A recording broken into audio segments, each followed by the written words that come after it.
In attempting to deal with the New World Order, many talk of an armed uprising, but that is not the way. They want an armed uprising. You must see that, and so you must not give it to them. An armed uprising will only result in martial law, and the New World Order will never be defeated with weapons. They have technology to defeat any armed uprising that you cannot even imagine. The whole issue needs to be approached with a state of love. Now, when I say it's important to approach things with a state of love, I'm not talking about the touchy-feely, let's all be passive and wear flowers in our hair kind of love. I'm talking about real love, empathy and understanding for all people and all life. An understanding that there is no division amongst the peoples of the world. These divisions are an illusion created by the elite in order to divide us. Ignore them. There is no division.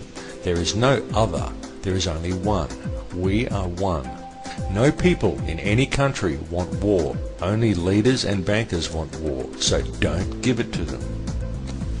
Many people think that the problems are unique to their country.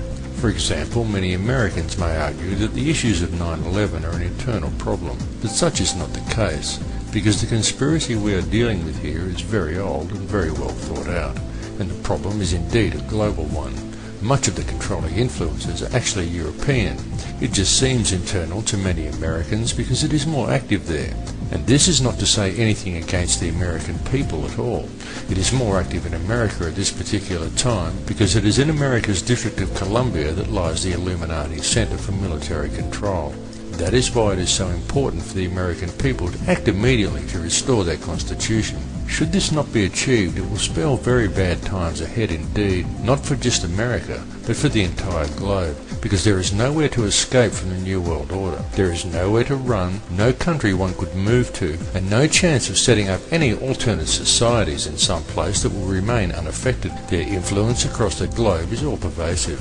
The only real way to defeat the New World Order and to stop the fascist malaise that is creeping across our earth is to address the root cause of the problem, to cut the head off the snake. And that problem is the global monetary system and those who control it. Because the megalomaniacs who are creating this mayhem in the world are and have always been the criminal banking elite, consisting of families such as the Rockefellers and the Rothschilds, and this can be amply proven. These people have trampled on the entire human race. They have sold us out, and in more ways than you may ever believe. The Rothschild family alone has managed to hoard over 1/2 of the Earth's entire wealth in the last 300 years by means of lies and deception, and has the blood of quite literally millions on their hands.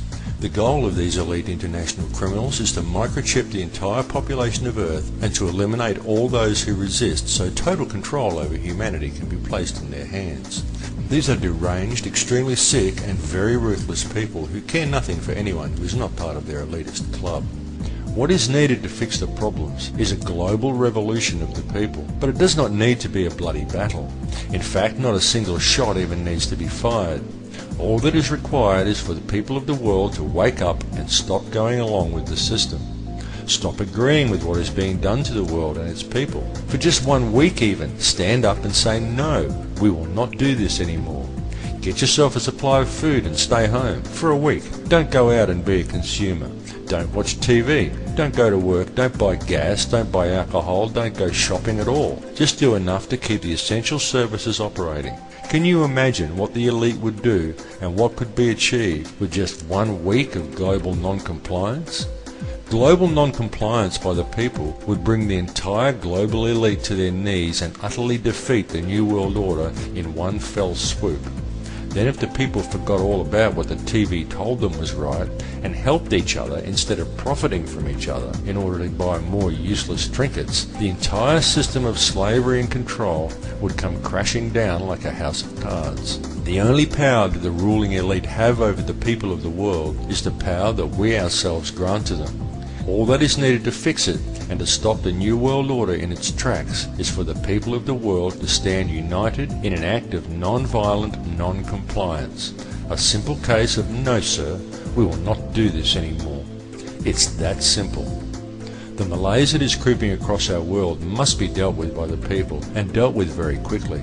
A unity of human spirit in an attitude of global non-violent non-compliance is all that is required to win the battle, and it needs to be done quickly while the people still have the opportunity to deal with the situation in a peaceful manner. Your first reaction will most likely be to feel anger and resentment towards the maker of this film.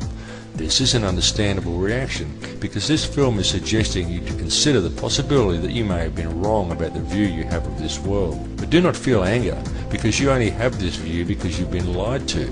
But again, to even admit this much to yourself is to admit that you've been duped, and our societies have carefully trained us to view any such realization as an affront against the ego, rather than an enlightening of spirit or a freeing of mental shackles. But the fact remains that the only power the ruling elite have over the people is the power that the people themselves grant to them. All I can ask is that you each stop and look inside yourself and realize the true power and true potential that each of you holds within.